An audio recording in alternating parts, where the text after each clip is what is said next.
the Davis family, I think, is rich because of. Remember, he didn't come from money. Like, I don't remember what the fuck Al Davis did, but he wasn't. He ended up owning a team. Yeah, like he's the one family. Because remember, they always talk about them being broke, where they can barely make payroll. He wasn't in business before. He was a coach. Yeah, wasn't he in football? Like he was. Yeah. Their money is football, and that's why they've had. And now they're probably fine now because they're in fucking Vegas. Oh no, Mark Davis. The fact that he could walk around with that goofy haircut, it's like, hey, Buster Brown, man, what the fuck? Exactly. Do you think he's like Bob Keeshan, Captain Kangaroo? Those are the only two people ever that wore that haircut. We're proud of it, right? I mean, Mark Davis, he is living the dream. This guy, he's got babes.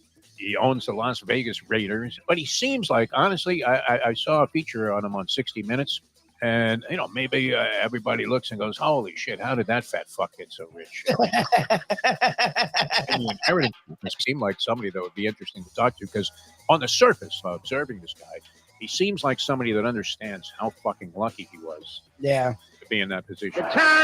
Wake up with Defo, joined by Lubie. Welcome to the Defo Show.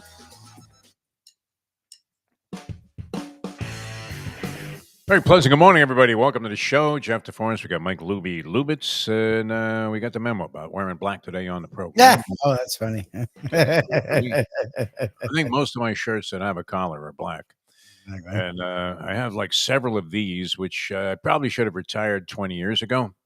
But, somehow they've resurrected themselves into my limited wardrobe. But good to be with you guys. You don't tune in to see how how we're dressed. No. I don't think in this program. Although, what's your feeling about the very casual nature of most streams, Lubie? You were always a fairly well-dressed guy. I mean, you would show up at work, and you weren't like a complete slob like I was when we were doing radio.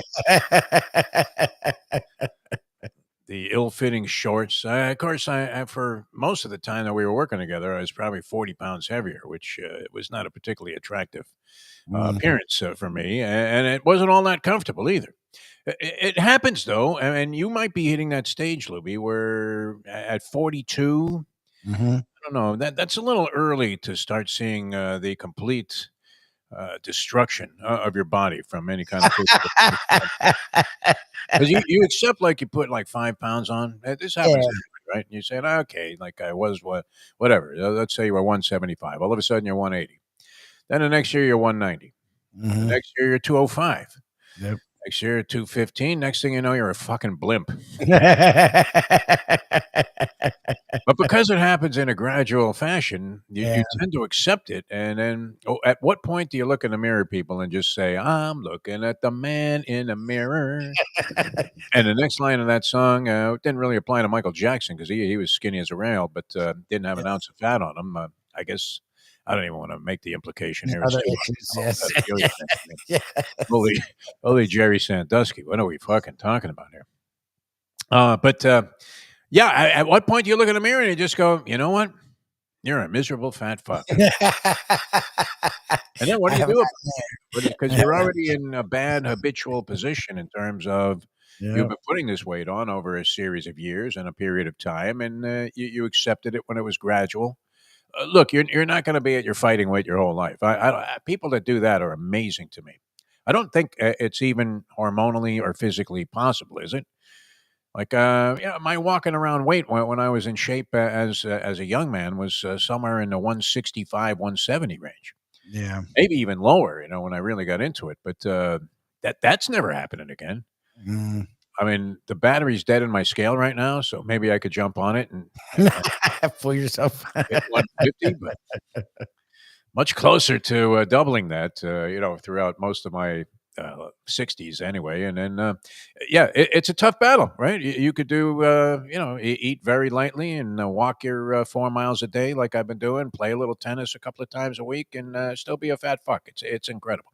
Anyway, enough of my health instructions here. It is the time though where most people have already blown their resolutions. No. Oh yeah, look, that's why I've never been a fan of the resolution. I don't know if I'm not. I don't think I'm the best physical shape I've ever been in because there were times where I worked out 4 or 5 days a week. You're running around a little too much too. Really. But I'm not that like that's my fear is the slow incremental weight gain to the point where you're like, oh fuck, how did I get here?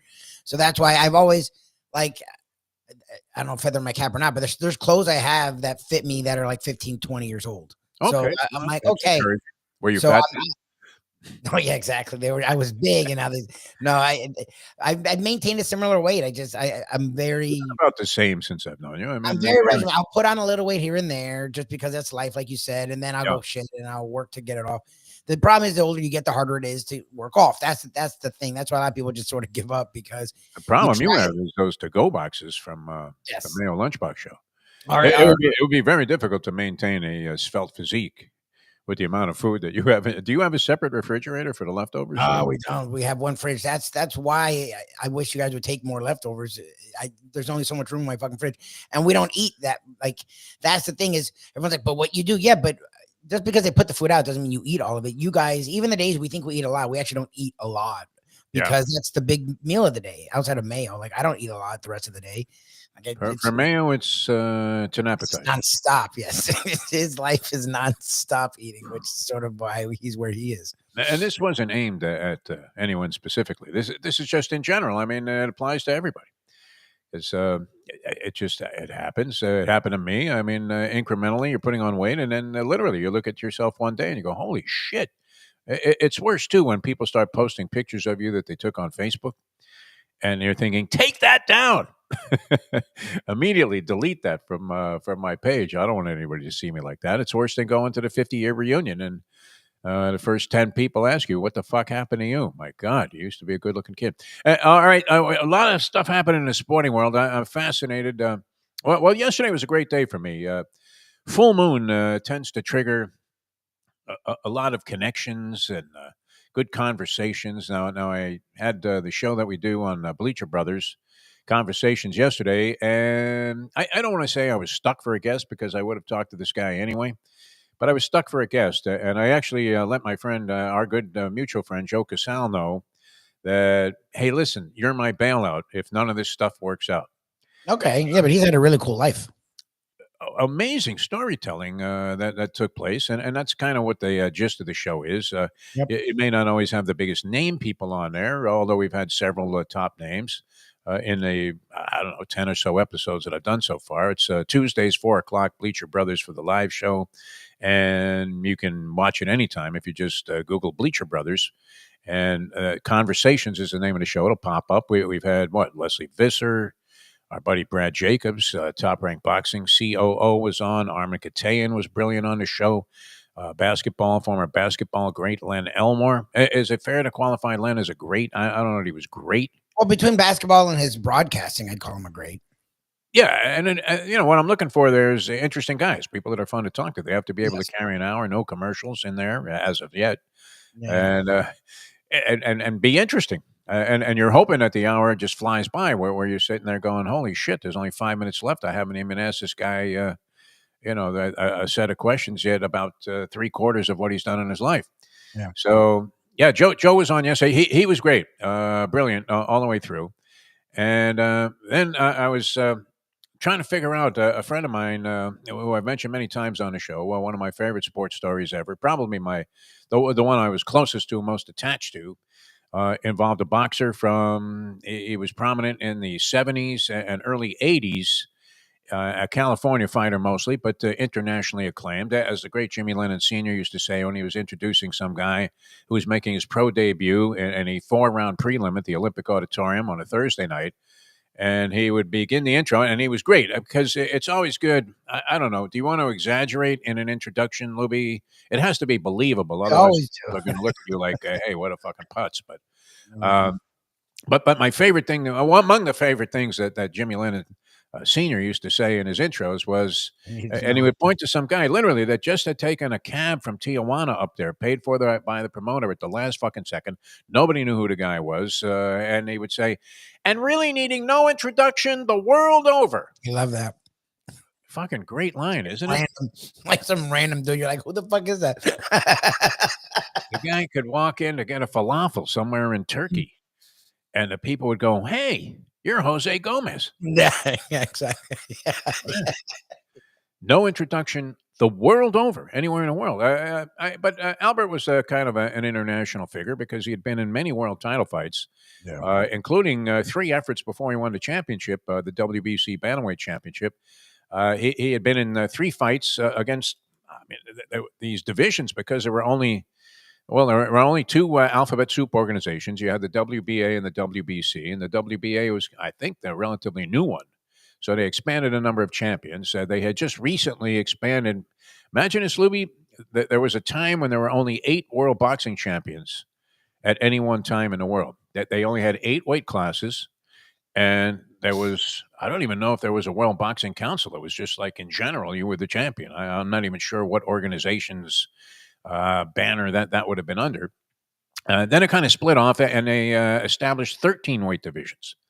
And that made a big difference. I mean, think about it. If you're fighting in a world title fight, the paycheck is exponentially larger than it would be if you were just fighting a 10-rounder at the Olympic on a Thursday night.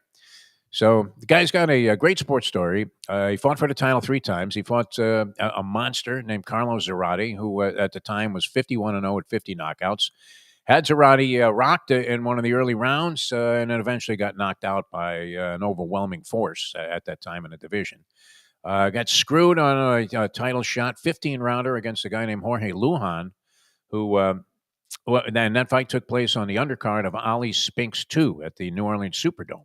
Okay. So here's Albert. He's deep on the undercard here because his stablemate, Danny Little Red Lopez, was also defending a title. And then, of course, everybody was there to see Ali Spinks 2, which Spinks had beaten Ali, and everybody was flipping out. Remember, he won the world championship. I don't know. You were a young man at that time. But he had beaten Ali in a surprise. Ali was, at the time, very much a proponent of these lethargic efforts that he was giving, and he made no effort whatsoever. Leon gets the decision, becomes world-renowned for, and the poster child for every dentist that ever lived. And sure enough, they have the rematch, and Ali sort of dominates the rematch. I don't even think Spinks tried in that fight. He seemed like he was a little bit overwhelmed by the situation.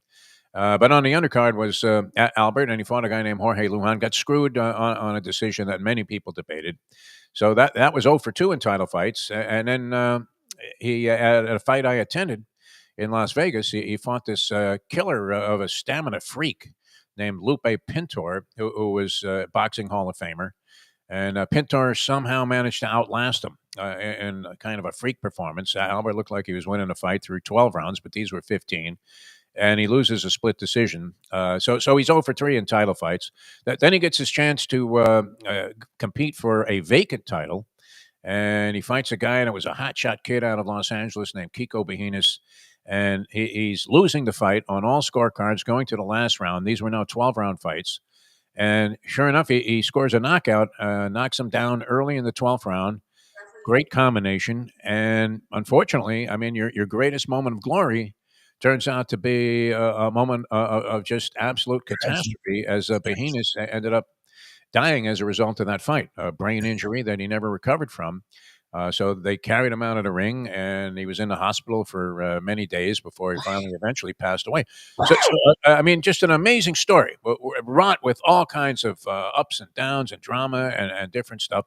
And then he ended up coming to Miami. I taped a story with him with a friend of mine for a pilot show we were doing. And he comes to Miami for what was known as the Battle on the Beach, when South Beach first opened its doors as South Beach instead of just some altacocker sitting on the patio out there in front of the Seacomer Hotel. He's fighting, and in the middle of the fight, like a brutal rainstorm, just unbelievable. One of those summer rainstorms breaks out. Yeah. And everybody runs for cover. So he had talked with Albert a couple of days before this, and or before the show here last weekend, and he says, "Hey, this guy was supposed to get me on the list to be eligible for the Hall of Fame. His story is certainly worthy of being a Hall of Famer, and his accomplishments as well.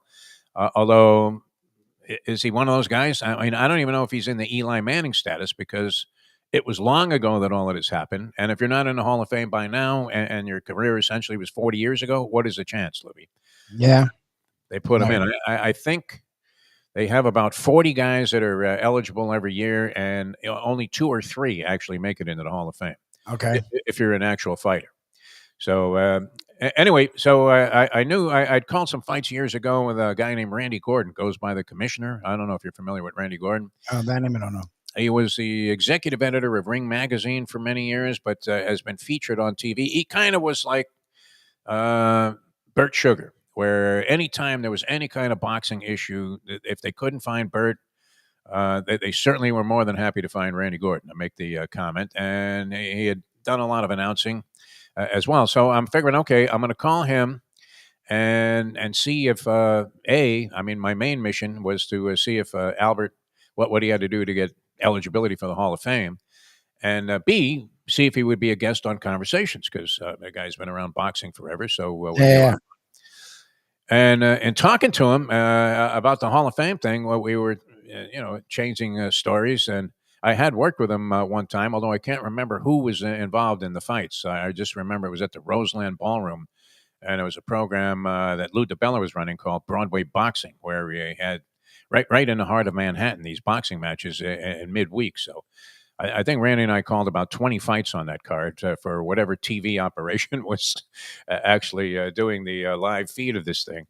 But I mean, I don't know that he would have remembered me, because he must have worked with 1,000 other guys. And this was just a one-shot deal.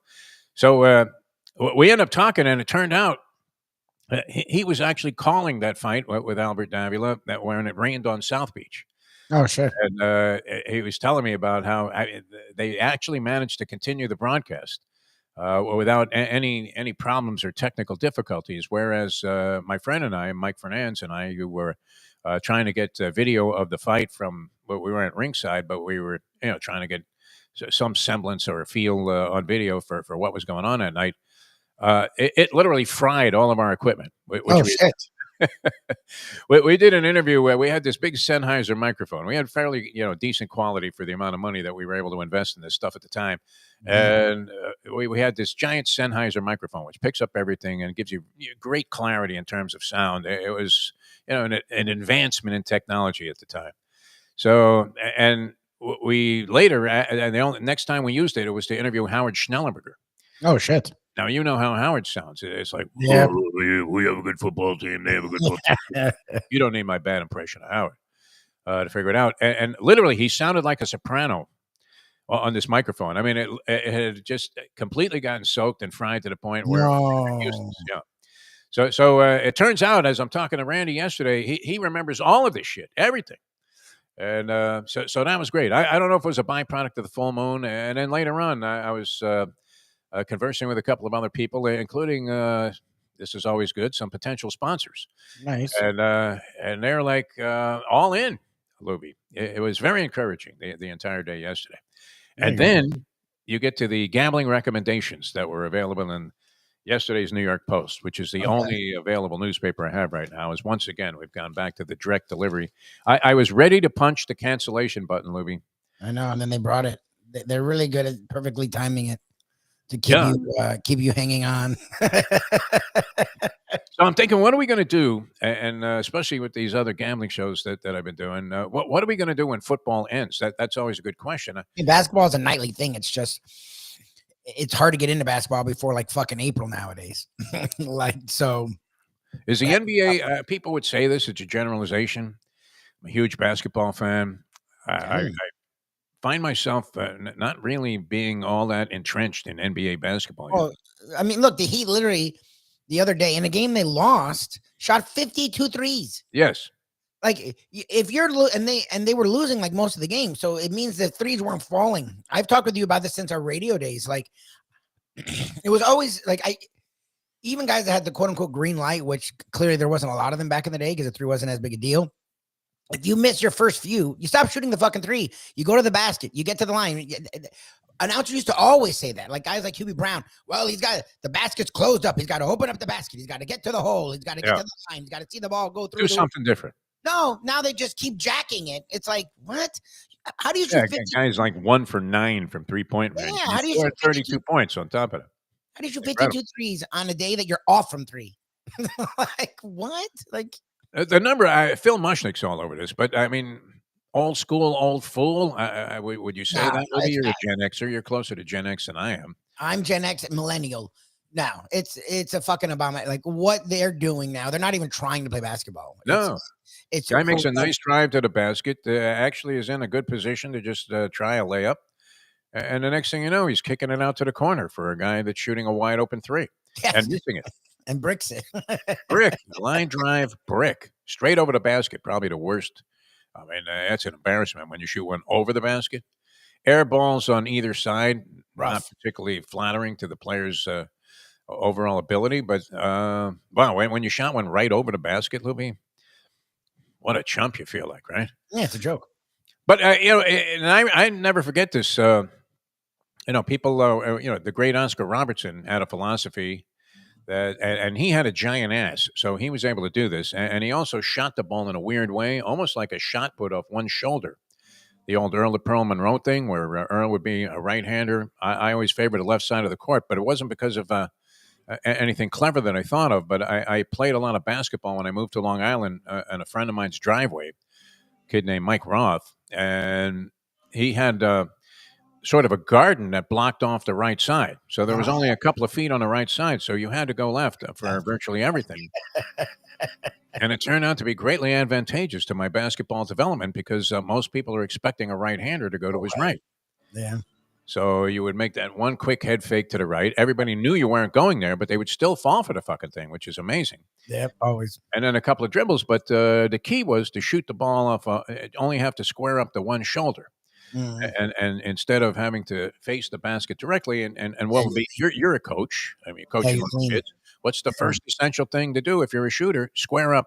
Yes. Don't be off balance. I mean, you're going to make a certain number of off balance shots, but you're going to miss more than you make. Yes. And if your shoulders are square, this is true in almost any sport, is it not, Lubie? Square up to the ball. Balance. And I mean, Oscar Robertson had this philosophy that why would I shoot a 12-footer when I can shoot an 11-footer? Exactly. He was always backing guys down. It wasn't Mark Jackson where the guy was just dribbling, and it throws up a hook shot over some 7-footer. That wasn't the way. Oscar would maneuver himself, and especially I can envision him on the left side of the baseline, and he would back a guy down with this giant Wayne Embry-size ass, and then hoist a little fall away with the one hand, one shoulder squared, and inevitably make the basket. But that was the philosophy of the game at the time. Mm-hmm. Work your way to get as close to the basket as you can and make the shot easier. Now it's the exact opposite. I mean, you got Trae Young shooting from midcourt, even though there's really no pressure to do so. It just comes over the stripe and hoists one. Crazy. Has it made it unwatchable? I don't know. I'm certainly not. I know that people say the regular season is so long and boring, and it really is of little significance because 10 teams now make the playoffs in each conference, or at least theoretically with the play-in game.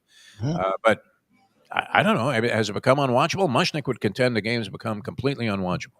I mean, I don't use words like that because it makes me sound like Mushnick, but it's been a prevailing thought as much this year as any year. We were talking about it 5-6 years ago, because look, you were a big proponent of the early Warriors and the idea of ball movement. Oh, that was a pleasure to watch, wasn't it?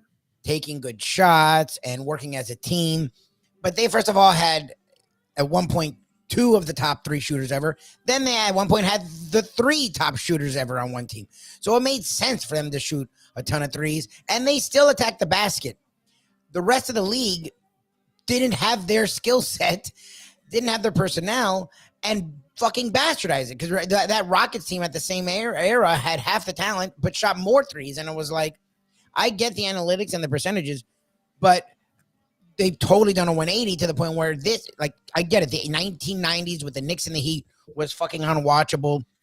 That was dreadful. Either team. It really was. It was rough. I get it. But you can't go the other way. There has to be a happy medium. Yeah, exactly. Now you're just shooting threes. And now it's almost like an all-star fucking game. Like it's just weird. And what needs to happen? I mean, are people infatuated with this to the point where nobody really is? They should move it back.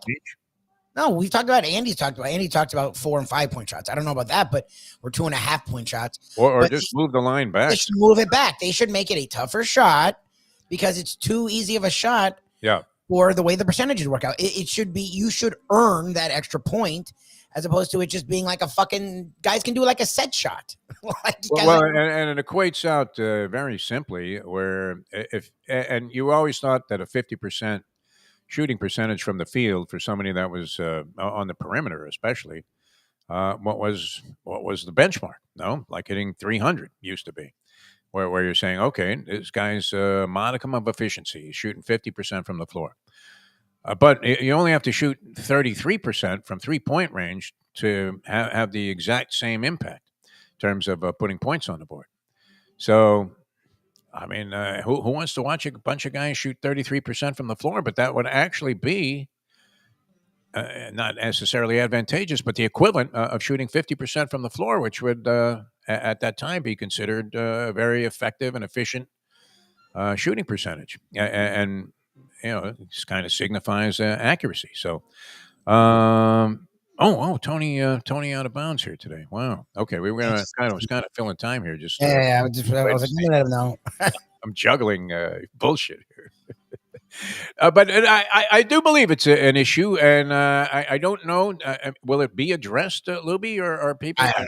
Maybe I'm just out of touch. I just, when I watch these brick fests taking place and nobody does anything of any significance with the basketball to try and advance it closer to the basket, that it gets sort of boring, doesn't it? Yes. No, it is. It's another version of boring. Like it's different, but almost the same in many senses. It's not a team game. It's still ISO. It's still guys just jacking up shots. It's just a different form. I don't know what they're going to do. The league doesn't talk about it. The league hasn't addressed it, but you just hear a lot of commentators, a lot of even players talk about it. So it's like, okay, if they're aware of it, why are they doing it? I don't know. It's just weird. I get the analytics are so in line with it that's why they keep doing it. So I'm hoping they do something because nothing's changed. Like they're just going to keep jacking up threes. And it's really the postseason isn't so bad because at some point it whittles itself into more defense and you get a little bit more mid-range game, a little bit more at the basket. But the regular season, it's just a fucking 3-point fest. And the early rounds of the playoffs is just a 3-point fest. And it's just a lot. It's just and even if you were a perimeter player back in the day, which I don't know how far back in the day, but you're part of your objective, a couple of things. You want to hit a couple of outside shots to loosen up the defense a little bit and draw them out. Yes. And that way you could get the ball and dump it inside and be more effective. And then you were almost always looking for a pass inside as your first option before you started, just hoisting shots like there was no tomorrow. So interesting dynamic in the game. I don't know. Is it as applicable in the college game, Louis? Because that's what I was leading to here was how these public handicappers are hell-bent on just separating you from all of your money. And another very well-reasoned, rational piece here by a guy named Michael Calabrese, who I think we've mentioned before on the show. He's giving you 2 college basketball games. And part of this is inspired by the idea that what are we going to do when football's over? Are we going to turn our attention and actually make recommendations on betting college basketball, Lubie? Maybe. Yeah, I mean, you're going to do what you got to do. All right. Well, then it would be advisable not to steal this guy's work. As he gives you Marquette minus 12.5 in their matchup against an inept DePaul team. DePaul has been abysmal in their last 10 or so games. I think they're like 2-8. They're getting blown out in most of them, coming off just atrocious performances. So, of course, the final there is Marquette by 2 in might have been double overtime. There were a lot of points scored for an overtime period there. So 85-83 was the final. So you get crushed like a grape in that game, betting Marquette, laying 12.5. Comes under another gambling theory, which is never lay points, but you're going to naturally, if you want to be in action, there are going to come times where you think it's advisable. And I say this, I mean, it's sort of a disgrace in gambling circles to be a chalk player. And you give out the favorite as your pick, Lubie. You know how people feel about that. The favorite? What kind of asshole are you?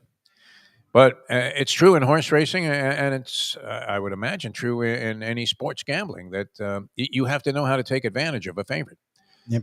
In horse racing, the 3 to 5 shot might be part of a sequence that gives you the so-called free square. Now, those ballsier adventurers might say, "Hey, and no matter what, I'm betting against this because I don't want to have the same ticket that everybody else has." But once in a while, there's nothing else you can do about it.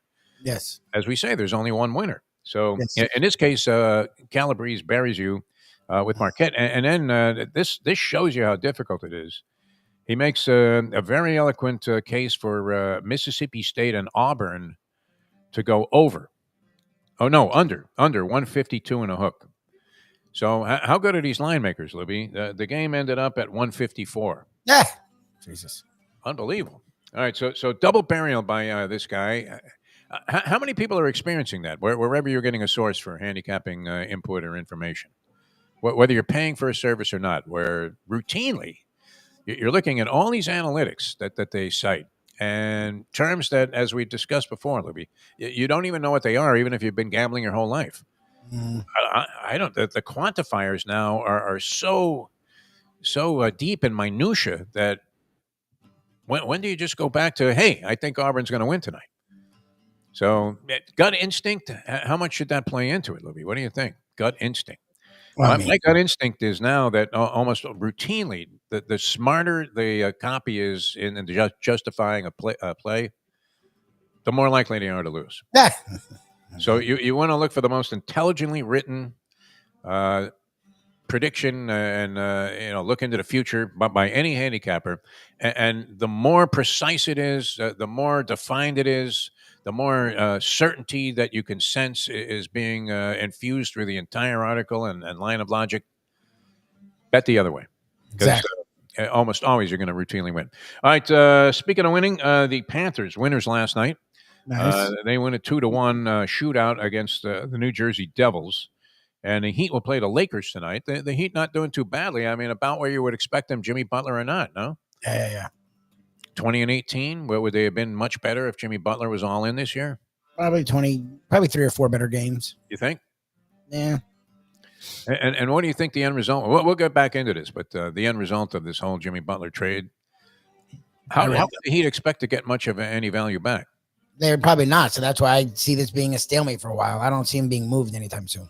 They're not trading him for nothing. Guy, the dead contract. Yeah, you almost want to have John Koncak be part of the. They just don't want to take on salary because he will come off your books and free up over $50 million.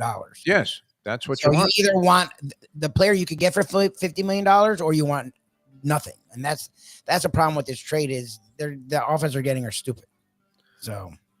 They're saying take the poo-poo platter, right? That's and they're not gonna. So that's why it's going to be a stalemate. The Heat aren't going to just take the garbage the Blazers were willing to take. And which is it with Tyreek Hill? Does he want in or does he want out? We don't know. I don't know. He was frustrated. Right, it was right after the game. Like I don't know what to do with that. We found out he was hurt all year, so he wasn't himself, and he had a real reason. But he, I guess, felt bad talking about it during the year or something. But he didn't want to miss games, so he sort of played not himself. I don't know.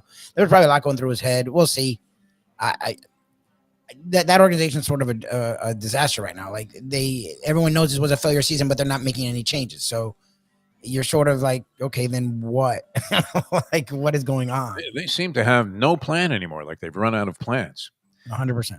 The simplicity of Stephen Ross saying, let's run it back. And you're saying, you really want to run back 8 and 9? Well, what the hell is that, Steve? Come on. Are you thinking that Tua plays a whole season without missing a ball game? No, you can't count on that. There's more of a likelihood, sad to say, that his career ends next year with another concussion. But you would hate to think that. All right, we're going to come back with more. We'll be with you up until 9 o'clock here on the program. And then some changes are coming our way, I believe, as soon as next week. So we'll see. And they should be dynamic and impactful, Lubie. Which I'm very much looking forward to. So we'll keep you posted on that. And we'll be back with more in a moment. Now that. The time. It's 8:42. Play the ponies in style at Champions, the outstanding simulcasting room at beautiful Hialeah Park. Yes, the grand old lady of thoroughbred racing has never been more vibrant, and you can wager on the races from the top tracks around the country while enjoying a cocktail at the Brass Rail Bar or any of the fine food served throughout the facility. If poker is your game, you're covered in style, and you can play all your favorite Vegas-style games, including blackjack, craps, and roulette, in Hialeah Park's sizzling hot casino. Get a player's card when you walk through the door for all kinds of generous amenities, including our favorite, free play, when you come out to the ultimate casino and entertainment destination, Hialeah Park. These days, we're all looking for comfort anywhere we can find it. Thank goodness for Landlubbers Raw Bar and Grill in Plantation, because they are making sure you are as comfortable as possible. First of all, they're not only open for delivery and pickup. All you have to do is go to landlubbersbarandgrill.com for both pickup and free delivery. You're going to have the best wings in the world. You're going to have a great burger. You're going to have their amazing soups. Again, Landlubbers, Raw Bar, and Grill. It's nice and easy. Just go to landlubbersbarandgrill.com for both your pickup and free delivery. Thank goodness for Landlubbers for making you always feel right at home. Are you looking to buy your first home? Have you been turned down for a loan? Do you need to refinance or get money out of your home? Call Michael Kodzie, CEO of Choice Mortgage. He's been helping the South Florida community get mortgages for 30 years. Hi, this is Michael Kodzie, CEO of Choice Mortgage. We have the most competitive fixed rates in the market. Call me 24/7, 561-441-2730. And remember, I don't just work banking hours. To make the right choice for your home, call Choice Mortgage. Hear me! I am the new president. From this day on, the official language of San Marcos will be Swedish. Silence! In addition to that, all citizens will be required to change their underwear every half hour. Underwear will be worn on the outside so we can check. Furthermore, all children under 16 years old are now 16 years old. What's the Spanish word for straitjacket? Power has driven him mad. Welcome back to The Defo Show.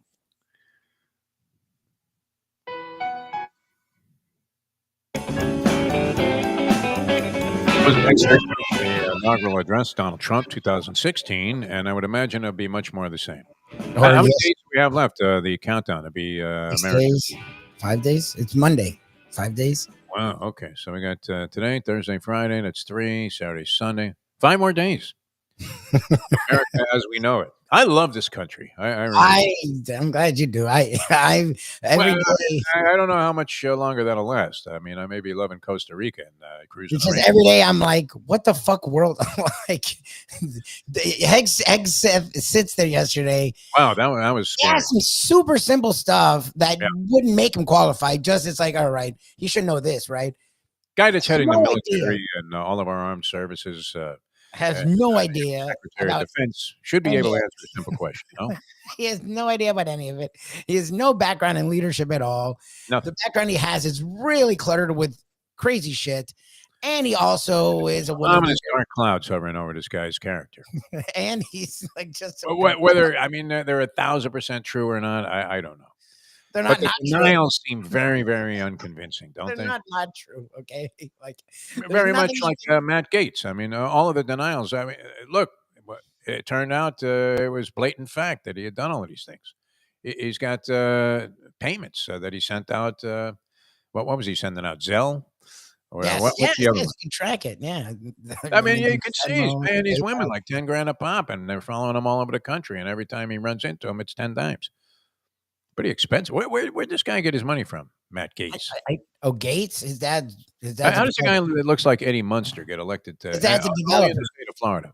Well, that Ken's told me his dad's a developer for this area that's like very army riddled. Oh, okay. And so a lot of them don't vote, and the people that do vote, he's the developer for like the town. So they all know the dad, they all know the name. So there's like, oh, Gaetz, and they just check it off every time. It's very small. He doesn't need a lot of votes, and it's in the middle of fucking Florida. Like it's podunk. Like, yeah, I mean, it's not about his qualification. Like, no one you're going to see over the next, I guess, week to 2 weeks sitting there in front of committees is qualified for any of these jobs. It's just like Marco Rubio appears to be among the most qualified for the job he's been selected to do. And I mean, I think the guy's a buffoon. I despise everything that comes out of his mouth. It's amazing. He never votes. What do you mean? They talked about he's among the leaders in not voting on things. Like he open. That's how you do your job as a congressperson, is voting on things. And he doesn't vote. Like none of these guys, all these people that bitch and moan, Taylor Greene, Boebert, all these people who clearly, it's amazing they have a GED even, and intelligence and academics and just worldly views and understanding of how the world works. Like none of them vote on anything. Like they have no interest in governing at all. They just want to win elections and make money for themselves and their rich friends, and then win election. Like they don't hide it. Like they don't hide that they're not trying. They're like all the stuff every day that any of them bring up have nothing to do with anything. Like nothing to do with our lives. Most of these guys have accepted more quasi bribes than Jose Sulaiman of the World Boxing Council, aforementioned World Boxing Council. Are you kidding me? I'm with you on that. I mean, a valid point. You're wondering. I mean, I haven't seen anybody, where you're looking, you go, oh, good, that'll help fix whatever's wrong with America. None of this stuff. I feel like I'm in good hands. Why, this one yesterday. I mean, it's really unsettling to think that. I mean, regardless of party affiliation or general philosophy, I've always thought along the lines of democratic thinking as opposed to Republican. But that being said, I mean, I have seen Republicans every now and then that I actually could consider voting for. No. That would destroy my entire system of beliefs and what's right and wrong. But there have been guys, I mean, where you said, all right, that guy at least could be effective. I mean, maybe I don't agree with him on everything, but at least he's not out there trying to further the cause of evil. Yeah, look, again. You're totally inept. Now, Rubio lost me at that Marjorie Stoneman Douglas. I was there, yes, watching him. Yeah, you were there, and the guy starts yammering like he was Ralph Cramden. Yeah. When a kid asks him a point-blank question, will you relinquish your gun control money? Yep. Your, NRA. He was NRA one of the money, to help stop this while you're, up here preaching about, well, the guns, and the guy couldn't answer the question. It was another one of those things where you knew the answer was no. Of course not. That's who's fielding his candidacy for these things. Mm-hmm. What do you mean? Yesterday, and it didn't even get a lot of pub. It was big on TikTok, but I didn't hear this anywhere because they're so focused on just how incompetent Hegseth is and the long line of people they're going to be incompetent over the next week or two. So there was the House passed, and it hasn't gone through, but the Senate isn't much better than the House. The Laken Riley, sure, let's call it the Lincoln Riley. I don't think the person's name was Lincoln. Lincoln Riley, this woman who was murdered by an illegal immigrant. So they jumped on it because, we told you there's criminals everywhere of every background. That has nothing to do with fucking immigrants. Yeah. It's the percentages still hold that immigrants, legal or illegal, don't do crime because they're scared as fuck to get kicked out. So they follow the laws a lot better than we do. Us citizens, us born and raised citizens. But this happened. So they jumped all over it and they rushed something through. That is the most fucking crazy thing. Like, it now gives, there's going to be a hotline and now gives people the right that if you think someone of color, you don't know if they're a citizen or not. You don't have to know. If you think someone of color has done something wrong, you don't have to have any proof. You can call this hotline. They will now investigate the shit out of this person. And you know how that goes. If they want to find something, a lot of the time they can. Oh, believe me, I've experienced that. That's why I said that. And if they find anything, they now can kick the person out. And that person could really have done nothing wrong. And they don't have any, like, this is something. That seems very forward thinking. I'm sure that'll be a great asset to the country. 4 years from now, think about it, Lubie. This country will be great again. Yeah, I can't wait to see the results. I hope so. Yeah. I'm looking for how. I don't know that I'll be here. I mean, look, my days are numbered. So Seth Meyers, I can at least look at as a little bit of comedy. But I feel, look, I'm leaving. My son, his wife, grandchildren here. What's it going to be like? And the consistent denials of any element of global warming or climate change. How could you possibly look at what's transpiring over the last 20 years and not see some kind of pattern there, Lubie? I mean, get the fuck out of here. The fuck? It's like a team wins every night and covers 20 points over the spread, and you keep betting against them. Yes, yeah, that's actually how our voting has gone. One party has clearly done good things in office. One party has clearly not given a shit about the people, just rich people, for literally 40 years now. And people who aren't the rich people still are like, yeah, but they say things. So fucking that's insane. What you just revealed there. Seth Meyers, who's a late night host who has no power. He's on like the low rung of late night hosts, but he's very left. He doesn't like Jimmy Fallon's a fucking pussy about things. He doesn't want to touch anything. The other Jimmy will say some stuff. Seth Meyers doesn't give a shit. Seth Meyers is very out there going after Trump. He does it regularly. Trump, I guess, caught one of the jokes and lost it on social media, writing a fucking paragraph. This is the president-elect late night on like a fucking Monday. Yeah. Losing his mind over a late night host criticizing him, saying Comcast needs to either lose their rights or punish this person. It's like, so he's openly now saying to all you people who said he didn't want to be an authoritarian, even though he said it, he's openly telling you, yes, I want to be authoritarian. If you speak out against me, you should lose your job and lose your rights. Yeah. The whole concept that Trump tries to project that he's this tough guy. Oh no, he's he's going to sock people in the face and all of this shit. And then, unfortunately, that whole concept, I mean, I don't recommend anybody gets shot at. I don't care if it's Trump or, I mean, maybe certain dictators you don't mind seeing. Certainly, when Bin Laden, was killed, you thought this guy more than had it coming. I don't believe that about somebody who's just an asshole who the people keep electing. Yes, I mean, by my account, the guy shouldn't have gotten one vote, but even Melania would have voted against him based on that picture that's circulating now of them at the Carter funeral, where Trump's asleep and Melania has this look on her face like, where the fuck is Michelle? Exactly. Well, the comedy show begins officially on Monday, so we have 5 more days, people, to meddle our way through that. Australian Open, Andy is saying that my theory that, see, now this applies, and you have to take into account there's some arbitrary nature to the way sports are contested.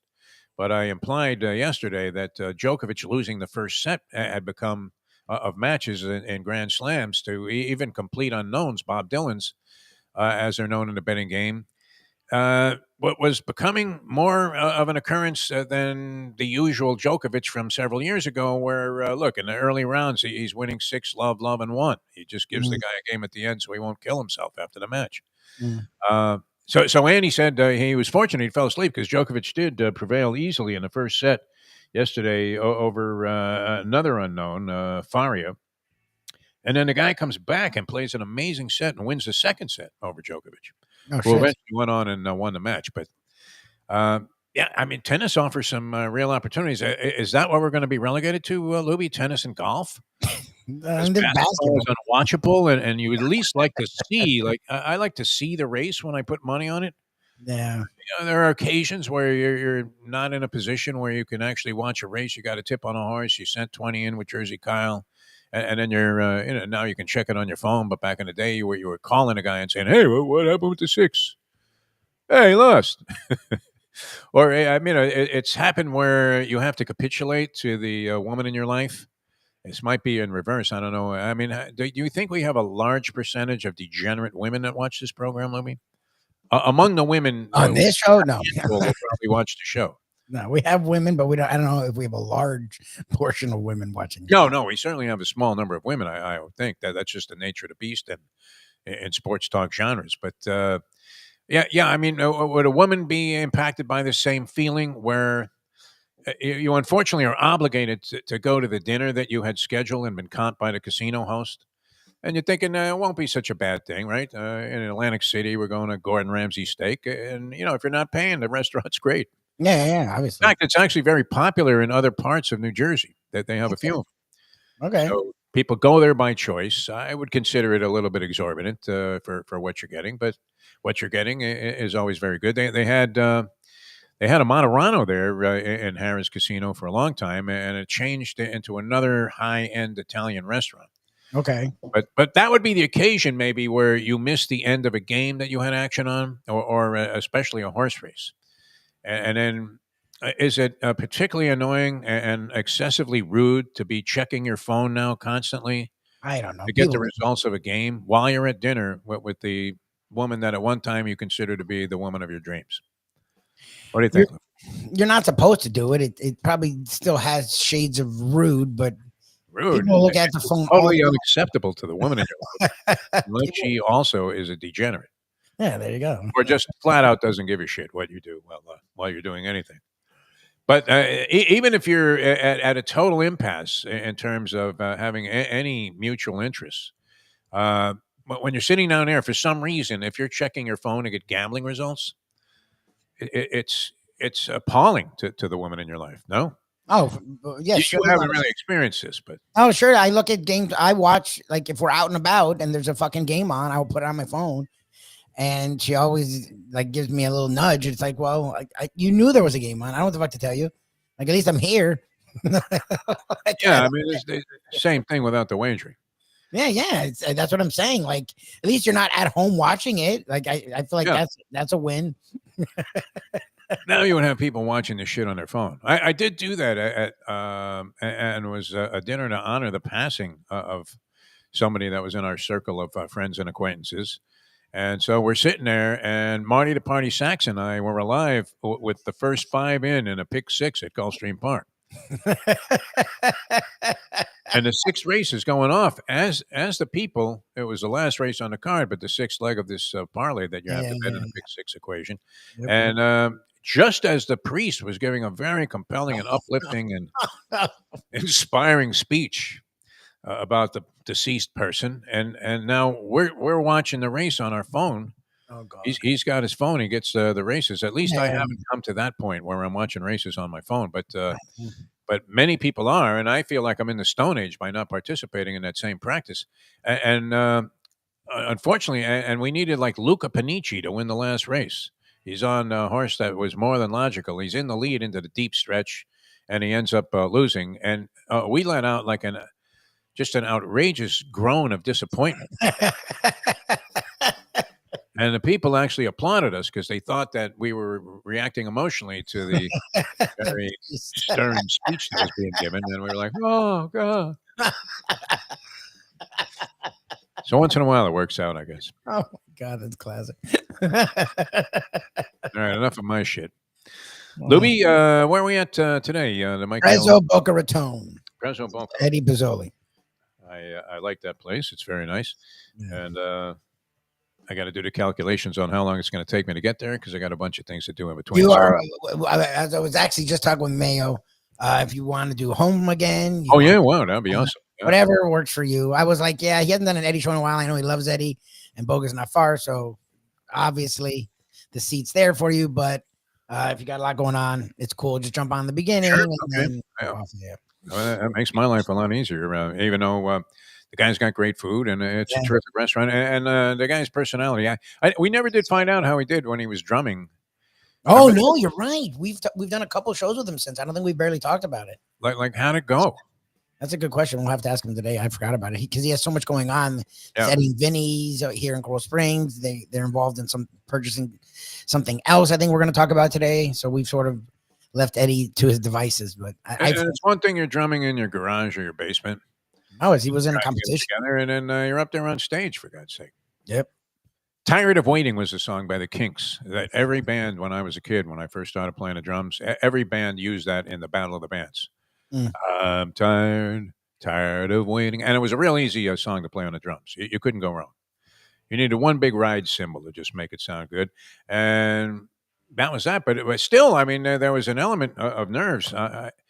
As much as I've been in the business of performing my whole life, I'm a very reluctant performer. Mm. I'm not one of these guys that's throwing up or anything, but I become like weirdly self-conscious in situations like that. I don't know about you, Lubie. I used to. I don't know. They're looking at me and they think I'm a fool.